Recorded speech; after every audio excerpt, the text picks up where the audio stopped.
Bonjour tout le monde, merci de me recevoir. Je remercie très chaleureusement la famille Agrapar de m'avoir invitée aujourd'hui. C'est un honneur et un privilège pour moi d'être la première à passer aujourd'hui devant vous. Je remercie aussi les organisateurs, Monsieur Philippe, et la partie technique de la photographie. Je vais vous partager aujourd'hui mes résultats en chromatothérapie sur les patients atteints du Covid. Il faut savoir que j'ai traité plus de 172 cas depuis la première vague. Et je tiens à vous informer aussi que tous mes patients ont bénéficié de la seule technique qui est la chromatothérapie sur le plan traitement, méthode Agrapar. L'intitulé de ma présentation, c'est Covid-19, traitement énergétique par chromatothérapie, méthode Agrapar. J'ai choisi la thématique de l'océan parce que l'océan, c'est quelque chose de beau et hostile en même temps. Le Covid, il est pas bon, mais il est hostile. Il faut savoir qu'il est survenu brusquement, un peu partout dans le monde.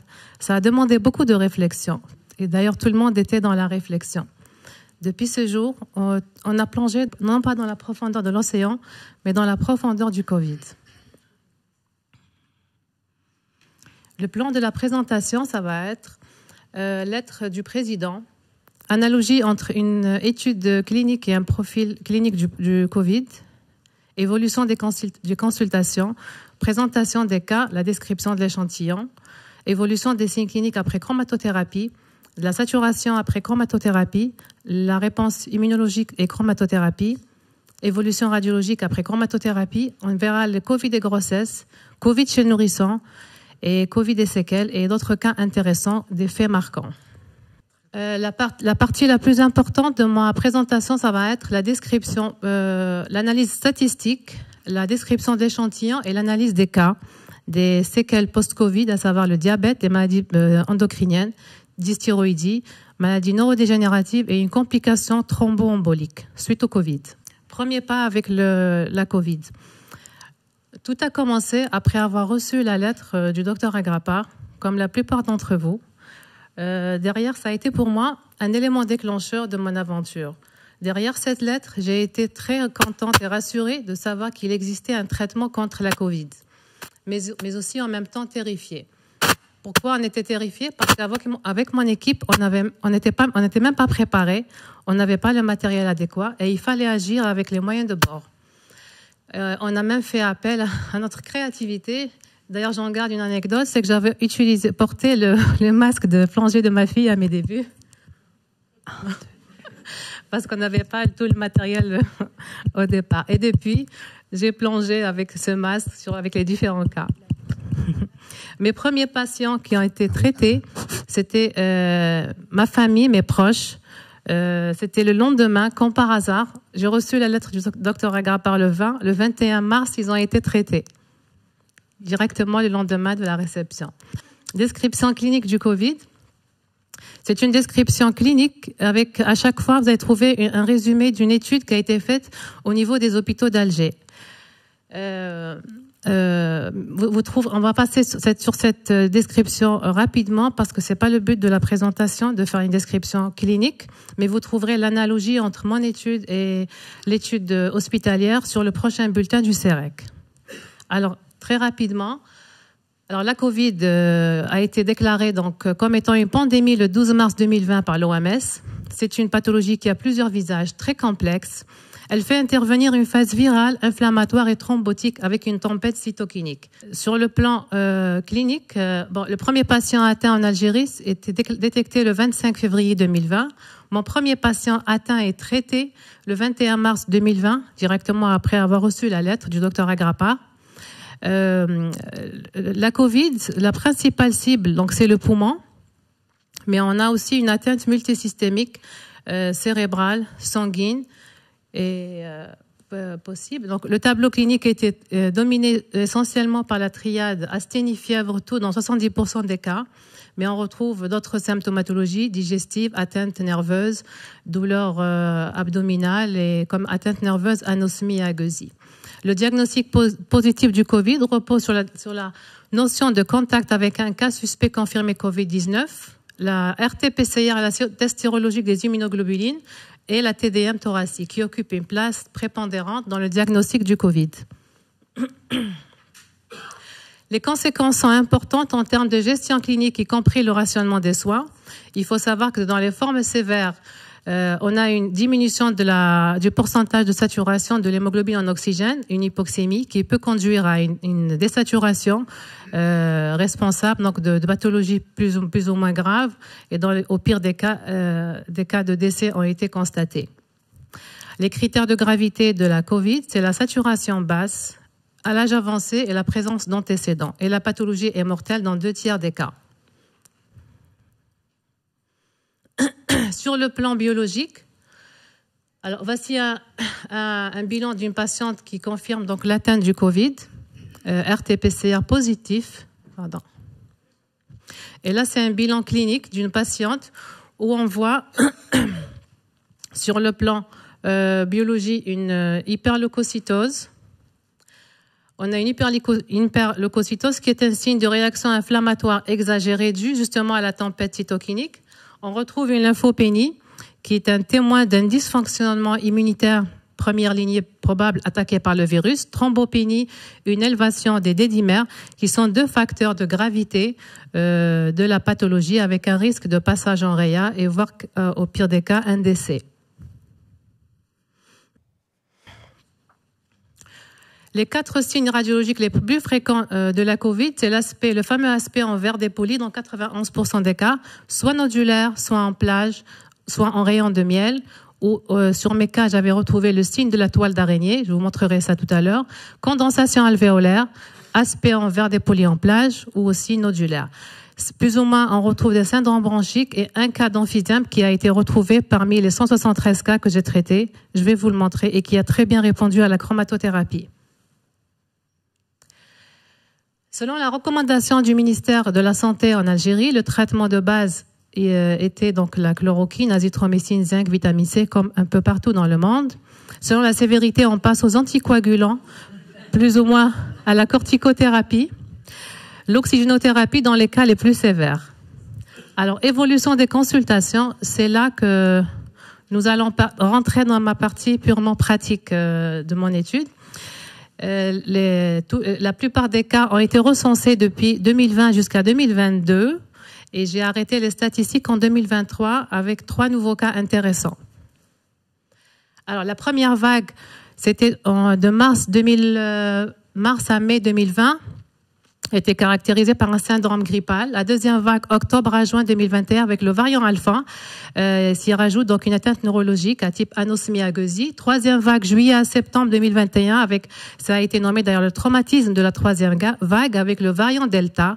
C'était la plus virulente et la plus gravissime, avec une atteinte respiratoire très très grave, des cas de désaturation, une crise sanitaire sévère, des centaines de décès et tous les hôpitaux au Alger étaient complètement saturés parce qu'il y avait une forte demande en oxygène qui est devenue rare. La quatrième vague de novembre 2021 à 2023, c'était le variant Omicron. Sa particularité était de se répandre rapidement, mais il n'y avait pas de cas graves. Moi, j'avais retrouvé parmi les patients plutôt des séquelles post-Covid de maladies endocriniennes, d'hystéroïdie et diabète. Voici le nombre de cas qui ont été traités par vague par année. En résumé, j'ai traité 173 cas, 151 traitements Covid avec rétablissement purement par chromatothérapie directe de la méthode Agrapar, 20 traitements des séquelles post-Covid qui ont très bien répondu. On a eu 2 décès. 2 décès, pourquoi ? Parce qu'une femme qui avait refusé sa deuxième séance de chromatothérapie, malgré qu'elle a très bien évolué en saturation, je vous le montrerai tout à l'heure, et un homme qui est arrivé avec un AVC post-Covid 1 mois après avoir eu le Covid. Présentation des cas. Alors, la description de l'échantillon. Sur 173 cas, 40% population masculine. 60% population féminine, avec plus de comorbidité. On a reçu donc une petite population de jeunes adolescents et jeunes adultes, de nourrissants. C'était plus les femmes par rapport aux hommes. La comorbidité a été retrouvée dans 70% des cas de mes patients, mais elle était plus pour la tranche d'âge avancée de 50 à 97 ans, plus plus la population féminine, 23 par rapport à 15 pour les hommes, par exemple pour l'HTA, un diabète donc chez les hommes et chez les femmes, une faiblesse respiratoire, donc 9 femmes contre 5 hommes. Pour la population moins de 30 ans, il y avait très peu de comorbidité chez les jeunes adultes. J'ai aussi reçu un cas de spondylarthrite ankylosante. Donc, c'est juste une erreur, il fallait mettre un Crohn. Des femmes enceintes aussi. Là, je vous ai mis ça, c'est pour vous dire, il n'y a pas eu de complications post-traitement de chromatothérapie sur les patients. C'est qu'ils ont très bien répondu. Alors, il faut savoir que j'avais la curiosité intellectuelle à mes débuts. J'avais recoupé tous les symptômes de chaque patient, moi et mon équipe. La collecte a été faite sur des fiches préétablies. On avait mis les antécédents, l'âge, le sexe, et ça nous a permis d'avoir les statistiques. La sémiologie, elle était dominée plus par de la fièvre, toux, asthénie et myalgie. On a retrouvé aussi d'autres symptômes qui sont rares, chez une douzaine de populations. On voit bien sur le secteur. Une douzaine de populations avaient une symptomatologie type de hallucination, donc dépression, pathologie digestive, des insomnies. Alors j'ai retrouvé un cas de télangiectasie chez une femme qui a eu le Covid sur le membre supérieur et après la chromatothérapie, tout a disparu. Éruption cutanée, conjonctivite essentiellement chez un nourrisson et une phantosmie a été retrouvée aussi. Chez 2 patients voilà, la phantosmie, c'est le fait de sentir une odeur en l'absence de toute source odorante. Alors, on passe à l'évolution clinique des patients après séance de chromatothérapie. Alors, il y avait 2 groupes de patients. Le premier groupe, ils venaient avec un traitement médical. Le deuxième groupe, sans traitement médical. Le premier groupe avec traitement médical classique, l'amélioration a été ressentie 8 à 10 jours après la première séance de chromatothérapie. Ils avaient, pour certains, une aggravation à J5. Ils ont reçu 3 à 4 séances de chromatothérapie et pour certains, on a été obligé de passer au remplissage, au traitement du terrain parce qu'il était perturbé. Le deuxième groupe, l'amélioration, c'était le soir même de la séance. Au maximum, ils avaient reçu 1 à 2 séances. On voit bien ici donc l'amélioration le lendemain de la fièvre, maux de tête, vertige, appétit. 2 jours après la chromato, ils étaient en pleine forme. Et vers le 4e jour, presque tous les symptômes disparaissaient. Avec, par exemple, pour l'odorat, chez certains patients, ils reprenaient l'odorat dès la première séance, après les 20 minutes. Et la gueusie, 2 jours après la première séance. On passe à l'évolution de la saturation d'oxygène après traitement de chromatothérapie. Le but de ce slide, c'est de vous montrer l'amélioration de la saturation de l'hémoglobine en oxygène après la chromatothérapie. Il faut savoir pour la population féminine, donc on voit bien sur le schéma. Alors en rouge, c'est avant la séance, la saturation qui a été prise, 94%, qui s'est améliorée à 98% déjà dès la première séance, après les 20 minutes. 92, 93 jusqu'à 97. Mais le plus important, c'est le premier groupe où elle avait une saturation très basse de 65% qui est passée à 85% après la première séance. La deuxième femme, donc elle avait 70% pour arriver à 94 et 96. Et la femme qui est décédée, donc qu'on a vu tout à l'heure, elle avait une saturation à 49 et qui est montée à 71% après la première séance, mais dommage qu'elle n'ait pas continué sa séance. Pour la population masculine, ils étaient pas très très affectés sur le plan saturation. Ils avaient donc une amélioration plutôt bonne par rapport aux femmes. Donc une désaturation la plus marquée, donc de 48%, qui est montée à 94% dès la première séance, 85% qui est passé à 97% et 79% qui est passé à 93% après la première séance. Il y a aussi un écart intéressant chez un patient qui est venu avec une saturation de 79% sous 9 litres d'oxygène et après 3 jours après la séance, ils ont passé à 4 litres d'oxygène avec 93 de saturation et qui s'est stabilisé dans la semaine.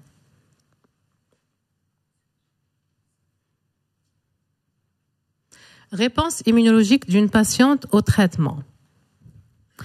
Il faut savoir que les tests sérologiques des immunoglobulines ont une spécificité dans 80% dans le diagnostic du Covid avec la PCR. Les immunoglobulines, les IgM, apparaissent une semaine après l'apparition des premiers symptômes. Elles sont positives, ça traduit une réaction immunologique de l'organisme contre le Covid. On le voit bien sur les 3 bilans de notre patiente.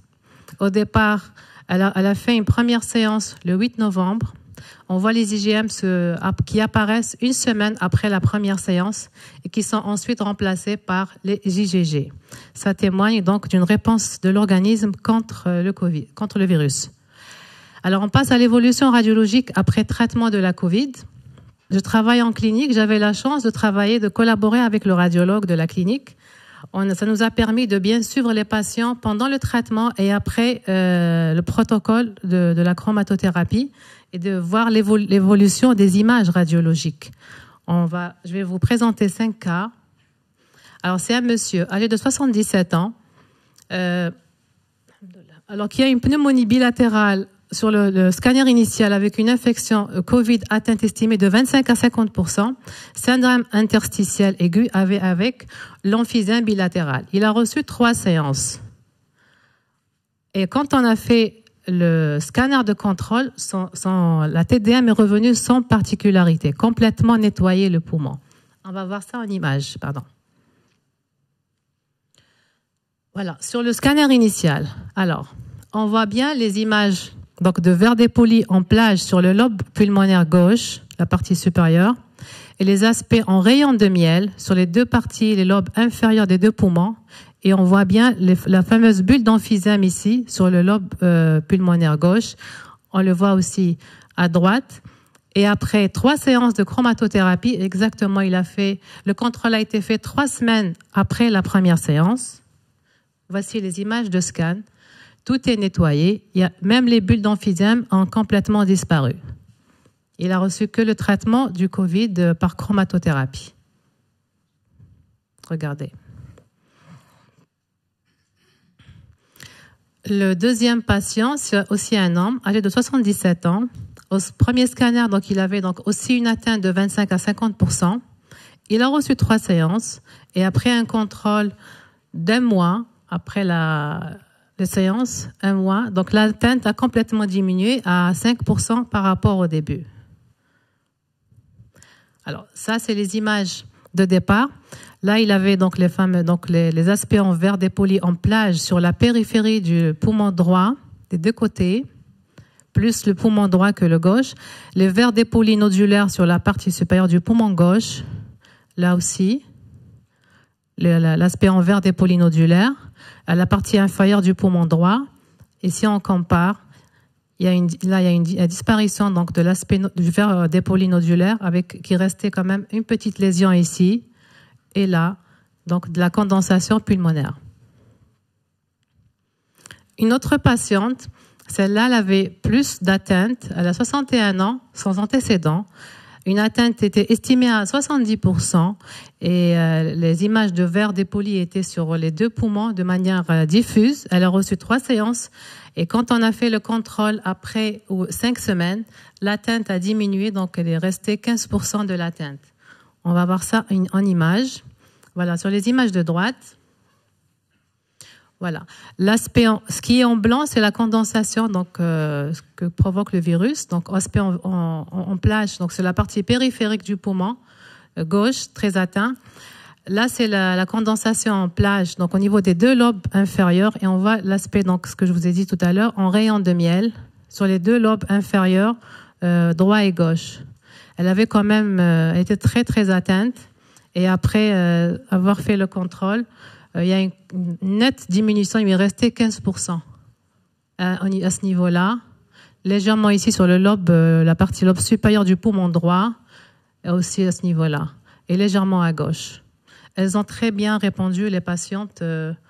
C'était bien pour moi de faire donc des contrôles scan avec le radiologue parce que ça nous a permis de voir vraiment l'évolution et l'efficacité donc de la chromatothérapie sur le plan radiologique. Sur le plan, c'était vraiment palpable. Alors, la patiente âgée de 45 ans, elle avait une pneumopathie atteinte estimée à 25%. Elle a reçu 2 séances. Et après un contrôle, 2 semaines après la séance, le scanner était complètement nettoyé. Alors, en haut, en coupe axiale du scanner, le foyer de condensation, donc nodulaire sur le lobe pulmonaire gauche et en condensation nodulaire aussi en bas, en coupe coronale, aussi on voit des deux côtés le verre des polynodulaires à droite et à gauche. Et 2 semaines après, plus de lésions, ça a été nettoyé.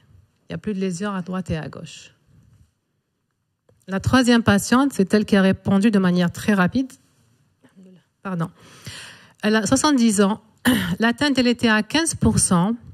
Elle a reçu 2 séances et au bout de 8 jours, on a refait le scanner de contrôle, plus de lésions. Là, la condensation sur la périphérie, donc du poumon gauche, en coupe axiale, en coupe coronale, le verre dépoli en nodulaire, là en plage, sur la partie gauche du poumon. Et là, le scanner de contrôle qui a été fait 8 jours après, il n'y a aucune lésion. Donc, pour moi, le thorax est revenu, TDM est revenu complètement normal. Nous passons à la partie Covid et grossesse. J'ai aussi traité les femmes enceintes qui avaient le Covid, 2 patientes. C'était une femme âgée de 25 ans, sans antécédents. Elle était enceinte de 2 mois, positive au test antigénique du Covid. Le début des symptômes remonte au 29-10-2020. Elle avait donc la toux, fièvre, asthénie, des maux de tête, anosmie agueusie 2 jours après, courbature et accélération du transit. La première séance a été faite le 3 novembre. Elle ressent une brûlure à la gorge et au thorax pendant la séance. Après la séance, elle ressent une fraîcheur étendue à tout le thorax. Disparition de la fièvre, du syndrome grippal, de la diarrhée 3 jours après la séance et à sa 2e séance, disparition de tous les symptômes et elle reprend l'odorat à 70%. Le deuxième cas, c'est une femme âgée de 36 ans, sans antécédents, a déjà eu le Covid en novembre 2020, enceinte au 4e mois de grossesse. Depuis le 4 novembre, alors elle a syndrome grippal, quinte de toux nocturne, brûlure à la gorge, asthénie, maux de tête, conjonctivite et diarrhée. Un bilan sanguin positif, un syndrome inflammatoire avec CRP positif, thrombopénie et dédimère élevé, qui était quand même un facteur de mauvais pronostic et de gravité pour la femme enceinte. Elle a reçu 2 séances. 1 mois après, elle a été guérie. 1 mois après son accouchement, elle se recontamine une 3e fois par le virus. Et elle a bien sûr contaminé son bébé, qu'on va voir apparaître plus bas. Un 3e cas d'une femme post-accouchée au 16e jour, qui a contracté le virus, a été sous traitement médical classique.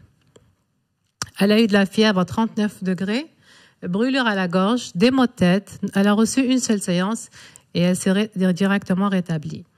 Nous passons à la partie Covid et nourrisson, avec le premier nourrisson.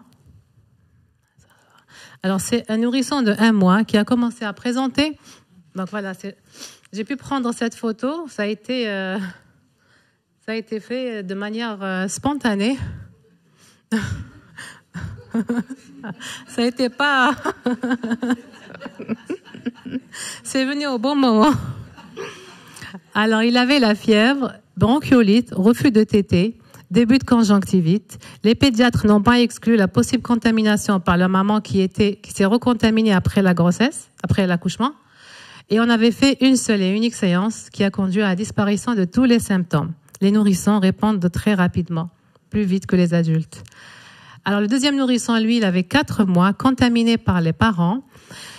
Ils avaient le Covid, fièvre, conjonctivite, et c'est le nourrisson qui avait la fameuse, je vais vous montrer, l'éruption cutanée, macule rouge, étalée sur la partie supérieure du thorax et la partie inférieur de la face et supérieur du thorax. Il a reçu 3 séances. Après 3 séances, on voit la disparition des macules. Donc les macules étalées, c'était un signe du Covid, c'était un signe rare, mais quand même j'ai retrouvé sur un nourrisson, sur un petit patient. Les pédiatres, ils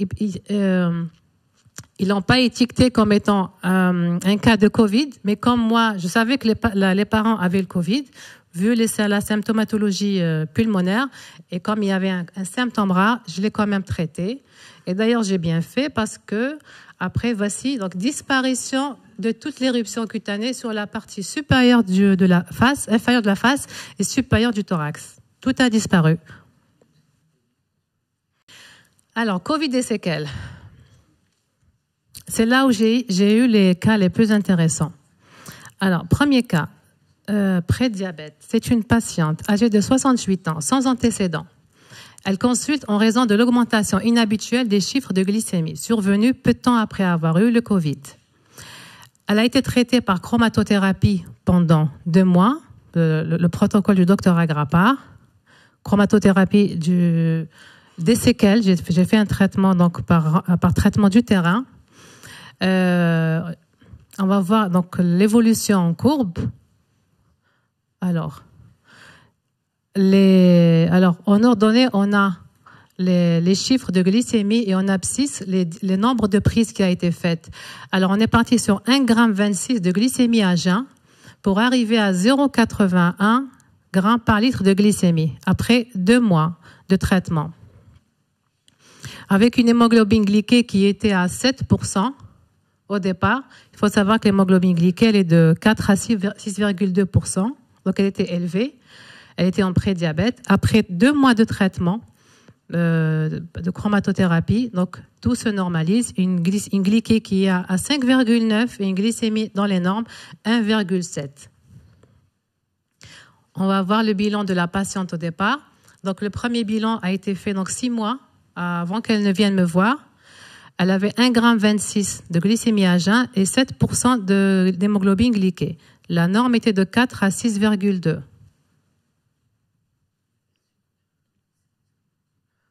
Là, c'est après 2 mois de traitement, exactement 2 mois de traitement. On est arrivé à 1,07 dans les normes, 5,9 de glyquée aussi dans les normes.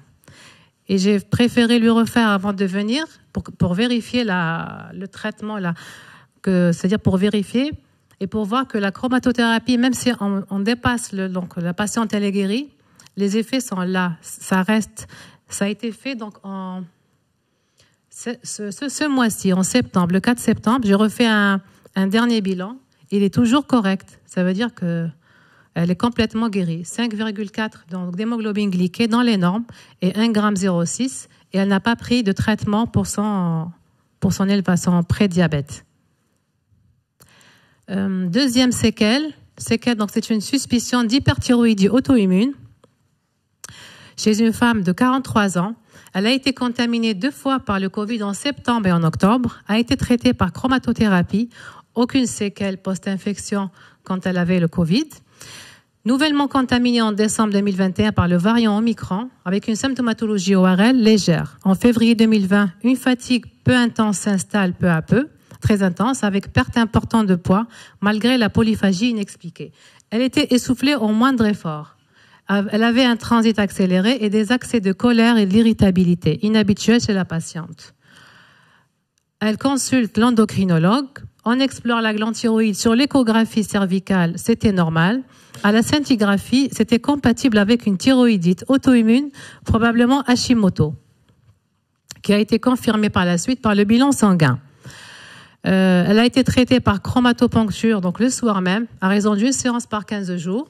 Ça a été fait pendant 2 mois et 10 jours. Et là, donc ça, c'est le premier bilan. On a les signes d'hyperthyroïdie. Le deuxième bilan, le bilan a été reconfirmé. Le premier bilan, donc, il a été reconfirmé toujours en mois de février en France pour vérifier que c'était une hyperthyroïdie. Quand on a fait le traitement par chromatothérapie, ça commence à baisser. On a des signes d'hypothyroïdie jusqu'à la normalisation du bilan après exactement 2 mois et 10 jours. On va voir ça sur un tableau récapitulatif. Alors là, c'est l'écho cervical qui est normal, sans particularité. Elle a la scintigraphie thyroïdienne compatible avec une thyroïdite auto-immune à confronter aux données biologiques qui étaient en faveur donc d'une thyroïdite. Alors sur le tableau, là c'est le premier jour de la consultation, une TSH très basse, des hormones thyroïdiennes très très élevées, des anticorps antithyroglobulines à 148 qui sont passés ensuite à 406. Les anticorps anti-TPO étaient bas, mais elle avait des anticorps antirécepteurs de la TSH qui étaient présents. Le bilan se normalise à la quatrième séance. TSH qui rentre dans les normes, les hormones thyroïdiennes aussi. Elle garde un petit taux légèrement élevé des anticorps antithyroglobulines, mais qui diminue, qui se normalise après 1 an de traitement par chromatothérapie. Alors, on passe au cas marquant. Le premier cas, c'est des signes de Covid avec signe de démence. Je vais vous laisser écouter un testimonial d'une patiente, de la fille d'une patiente qui va expliquer au mieux les symptômes de la maman. Je m'appelle Amrani Nour Tesnim, j'ai 23 ans. Je suis la fille de Madame Bourahi Aziza. Je vais vous raconter comment ma mère a eu les symptômes du Covid.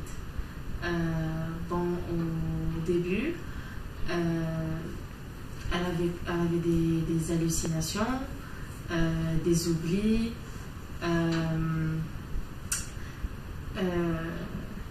Elle ne savait pas faire des choses qu'on fait au quotidien, comme par exemple boire ou manger, ou bien il fallait qu'elle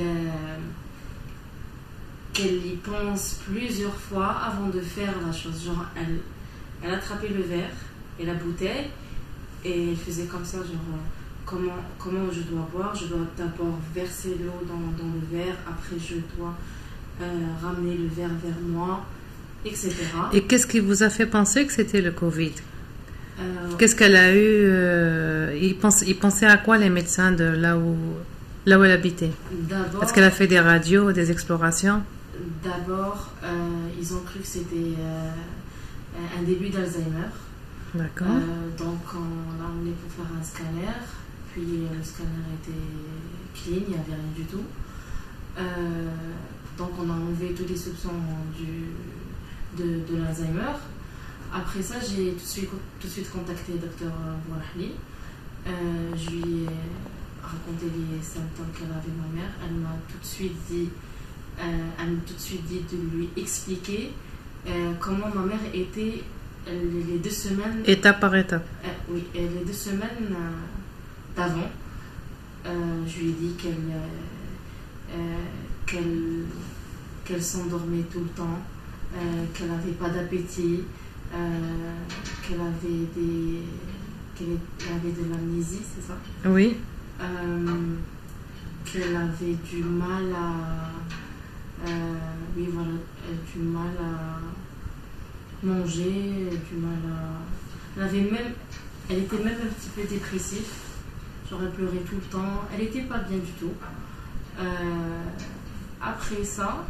Est-ce qu'elle a eu une semaine avant tous ces symptômes, un syndrome grippal ou une angine Elle avait juste... Avant le déclenchement de ces symptômes, est-ce qu'elle a eu un épisode grippal? Oui, un syndrome grippal. 1 à 2 semaines. Oui, un syndrome grippal, je pense que ça a duré 5 jours, au moment ou 4 jours. Elle n'avait même pas envie de boire, elle n'avait pas envie de prendre aucun médicament. Elle a laissé traîner ce qu'elle avait. Et après, tout de suite, après 2 semaines, elle me disait que j'avais mal au front. Elle avait des douleurs atroces à la tête. Et après, le lendemain, elle avait des difficultés à parler. Genre, quand on lui posait une question, elle répond l'opposé de la question. Elle était incompréhensible. Elle avait du mal à tenir sa béquille, genre elle la tenait à l'envers. Elle ne savait pas marcher, on dirait qu'elle était en apesanteur. Elle avait de l'amnésie, comme j'avais dit tout à l'heure. Voilà. Et après avoir contacté le docteur Bourahli, elle m'a dit tout de suite de lui faire un chromato. Ce jour-là, il était à peu près 13 heures. Je lui ai fait la séance de chromato. Après, vers les coups de 16h ou 16h30, ma mère est venue vers moi et m'a tout raconté ce qui est passé la veille. Genre, donc elle s'était rappelée de tout ce qui s'est... Elle s'était rappelée de tout. Elle m'a dit, voilà, j'ai attrapé ma béquille à l'envers, je ne savais pas où y aller, je crois que j'ai perdu mon j'ai pas payé le taxieur. C'était en fait comme un reset. Voilà, c'était un reset, voilà. Voilà, et puis c'est tout. Vraiment. Et quand est-ce qu'elle a récupéré entièrement la mémoire et quand est-ce qu'elle est redevenue comme avant? Après 2-3 jours. Voilà, 2-3 jours après la séance. Elle a fait combien de séances au total? 3 séances, oui, 3 séances. Et tu m'avais parlé aussi de est-ce qu'elle pouvait lire, qu'elle avait des difficultés à lire et à écrire. Des difficultés à lire et à écrire. Elle voyait les choses en double, l'écriture en double.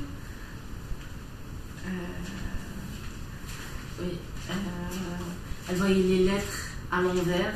Genre, elle ne pouvait pas lire en arabe. Elle ne pouvait pas lire en français, pardon. Elle pouvait juste lire en arabe.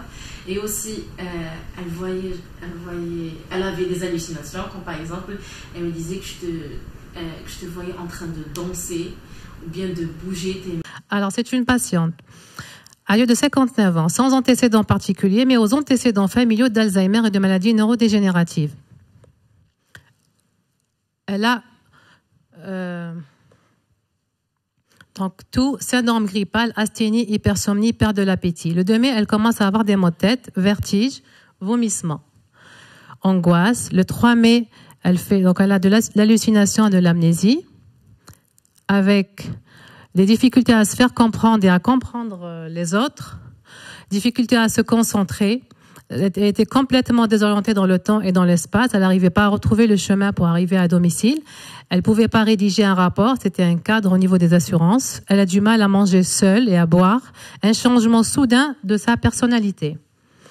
Avec des troubles cognitifs légers au niveau de la lecture, l'écriture. Elle ne pouvait pas compter, à raisonner.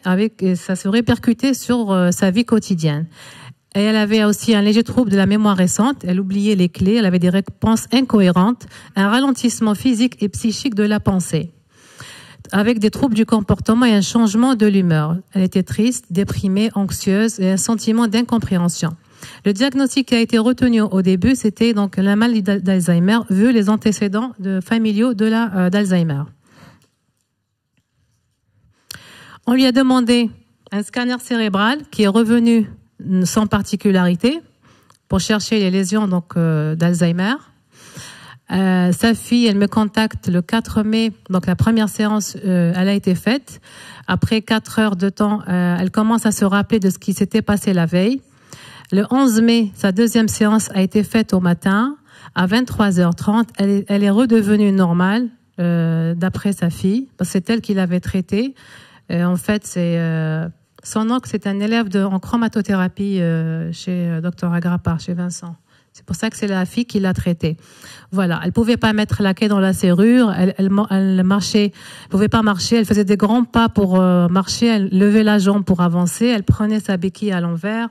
Alors elle savait pas comment manger, elle pouvait pas lire, c'était impossible. Elle était traitée à l'envers, elle voyait des mains et des mouches voler autour d'elle et elle disait à sa fille arrête de voler, alors que sa fille elle était allongée, elle dormait à côté d'elle. C'était vraiment voilà, mais elle était complètement guérie, tout avait disparu. Le deuxième cas, c'était un patient âgé de 40 ans, antécédent d'asthme chronique depuis l'enfance avec une spondylarthrite ankylosante. Il était atteint du Covid en juillet 2020. Au scanner, l'atteinte était à 25%, donc atteinte du poumon. Il avait une triade asthénie, fièvre, taux des maux de tête. Ce patient, agueusie, anosmie, atteinte neurologique. Il a reçu une seule séance et depuis la séance de chromatothérapie, il se trouve en super forme. Ce dernier cas, c'est le cas le plus intéressant. Thromboembolie pulmonaire bilatérale chez un monsieur de 74 ans. Il avait donc comme antécédent diabète de type 2, cardiopathie, donc fibrillation auriculaire avec un trouble du rythme. Il était sous anticoagulant depuis 2 ans. Alors la symptomatologie remonte à 1 semaine par l'apparition d'une dyspnée stade 3, donc déclenchée au moindre effort. Il avait arrêté le Trombix 15 jours avant par sa propre volonté. Hospitalisé à l'hôpital d'Alger, donc pour maladie thromboembolique bilatérale pulmonaire avec un thrombus intra-auriculaire menaçant. L'examen clinique de l'hôpital, alors ce qu'il faut voir ici, c'est le choc de pointe qui était dévié en bas, en dehors, s'est traduit un cœur dilaté ou hypertrophié. Et à l'écho-cœur, aspect de cœur pulmonaire aigu, cavité droite dilatée, trompe de l'artère pulmonaire dilatée, hypertension artérielle pulmonaire et thrombus intra-oreillette droite 52 mm, avec un risque d'embolie pulmonaire paradoxal. Il était sous anticoagulant, antiarythmique, antihypertenseur, antidiabétique et hypolipémiant. Il fait une IRM à l'hôpital qui revient avec un volumineux thrombus de 8 cm à cheval sur les 2 oreillettes avec embolie pulmonaire centrale bilatérale. Ce patient présente un très grand risque d'embolisation systémique et pulmonaire malgré le traitement anticoagulant.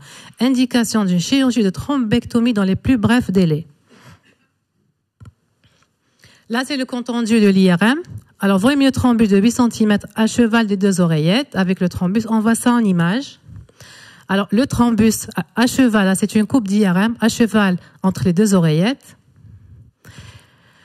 Alors, il nous a été adressé à notre niveau, la clinique, pour faire une exploration scanographique, ce qu'on appelle un TAP, abdomino-pelvien. Alors, le compte rendu du scanner, thrombus intracardiaque à l'oreillette gauche, embolie pulmonaire proximale massive, mais ce qui m'avait plus attiré, c'était le foyer de condensation pulmonaire en verre dépoli apical sur le poumon droit. C'est cette lésion-là qui a fait tilt dans ma tête, que j'ai par la suite bien pris en charge grâce à cette lésion. Il faut dire que ce patient, sa vie a changé grâce à la lésion de verre dépoli. Sinon, il aurait fini par faire une thrombectomie. Alors, en image, on voit donc le thrombus intra-oreillette gauche. Il mesurait 20 mm sur les coupes du scanner, sur les coupes de l'IRM. Les signes d'embolie pulmonaire. Et là, on voit le foyer en verre dépoli avec le crazy paving. C'est un autre signe de radiologique du Covid sur le segment apical du lobe inférieur droit. C'est cette lésion-là. Aspect en crazy paving. Voilà, on le voit aussi sur le scanner donc thoracique en coupe coronale, le crazy paving. Alors, après avoir vu ces lésions et après discussion avec le radiologue sur la forte probabilité que l'atteinte Covid serait au départ responsable de la formation de ce caillot, je décide de lui faire sa première séance de chromatothérapie. Je l'ai faite le premier jour du scanner. Juste après le scanner, j'ai pris le risque. Je me suis dit, je fais ça et je verrai par la suite. Alors, ça a été fait le 24 janvier. Il a reçu 3 séances au total. À la surprise, 3 jours après la première séance de chromatothérapie, à l'hôpital, il nous envoie une deuxième lettre nous demandant au radiologue de faire une deuxième relecture. Pourquoi? Parce qu'il y avait une discordance entre le scanner qui a été fait et l'écho-cœur qui venait de faire à l'hôpital 3 jours après la séance de chromatothérapie. La réponse du radiologue, il leur dit que dans ce contexte du patient, le scanner, l'IRM cardiaque et l'écho-cœur restent le gold standard pour ce cas. C'est-à-dire il faut se référer à l'écho-cœur et l'IRM.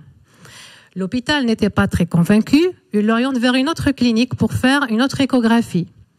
L'échographie qui a été faite vers une autre clinique, alors je vous lis le compte rendu. Aspect de cardiopathie ischémique, c'est sûr. Cavité droite non dilatée de bonne fonction. Il y a un doute sur le petit thrombus sur le toit de l'oreillette gauche ou droit ou le septum interauriculaire. Il leur demande de faire une autre exploration, l'ETO, qui est une échographie transœsophagienne. C'est un examen plus spécialisé des cavités cardiaques à la recherche du caillot. Alors, l'ETO, c'est quand même invasif pour le patient parce qu'ils introduisent une sonde dans l'œsophage du patient pour chercher justement le caillot dans les cavités cardiaques. Ça a été fait sous anesthésie locale. Alors, le compte rendu, je vous le lis. Alors, absence de thrombus intra-oreillette droite, auricule droit libre et vide d'écho, absence de septum de thrombus sur le septum interauriculaire. Alors, absence de thrombus intra-auriculaire droit ou gauche, maintenir le Thrombix anticoagulant, recherche étiologique, syndrome paranéoplasique ou infection Covid. C'est pour vous dire que même à la clinique, la deuxième clinique, ils n'avaient pas trouvé le caillot. Il était complètement dissous après la première séance de chromatothérapie. Là, c'est l'exploration éco-trans-œsophagienne. On va sur les deux cavités cardiaques, droite et gauche. Elles sont vides d'écho, il n'y a pas de caillot. Alors, en conclusion, le Covid est une infection virale, mais gravissime de par la rapidité des lésions anatomiques que pourrait causer ce virus. Elle doit être prise en charge dans les premiers jours, pour ne pas dire les premières heures. De ce fait, tous les patients qui m'ont été adressés en phase aiguë ont vu leurs signes cliniques disparaître au maximum et 3 jours ayant suivi la séance de chromatothérapie. On traite en période aiguë, le traitement est très simple. Ça consiste à irradier le thorax par les filtres vert-jaune sur le poumon et le filtre jaune-orange sur le point yin-tang. Parfois, on a recours au remplissage du poumon énergétique par une technique spécialisée et précise, par la technique du Dr Agrapar. Nous avons eu de très bons résultats sur les séquelles du Covid, ce qui, selon les études menées au milieu hospitalier, parlait plutôt de chronicité de l'atteinte ou de Covid lent. Nous avons rééquilibré des patients diabétiques suite au Covid, aussi amélioré l'état pulmonaire des patients asthmatiques chroniques qui ont eu le Covid et où leur problème d'asthme était amélioré grâce au remplissage du poumon par chromatothérapie. Les patients présentant une atteinte de plusieurs semaines ont pu poser problème à la réponse moins rapide de la chromatothérapie. Ceci est dû à la présence de lésions anatomiques qui se sont mises en place. Le traitement devra dans ces cas s'adapter selon l'énergétique actuelle du patient. Alors je remercie Dieu de Tout-Puissant de m'avoir donné la santé, volonté et surtout le courage pour la mission qui m'a été donnée.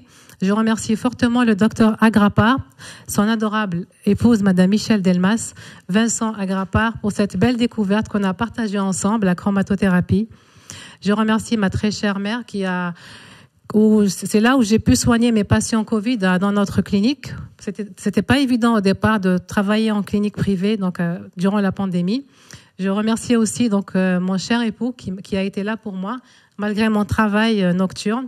Aussi mes enfants que j'ai pu négliger un peu grâce à mon travail nocturne. Voilà. Et je remercie aussi mon équipe du travail et tous les professionnels de la santé qui ont bien pris soin du Covid. Merci pour votre attention.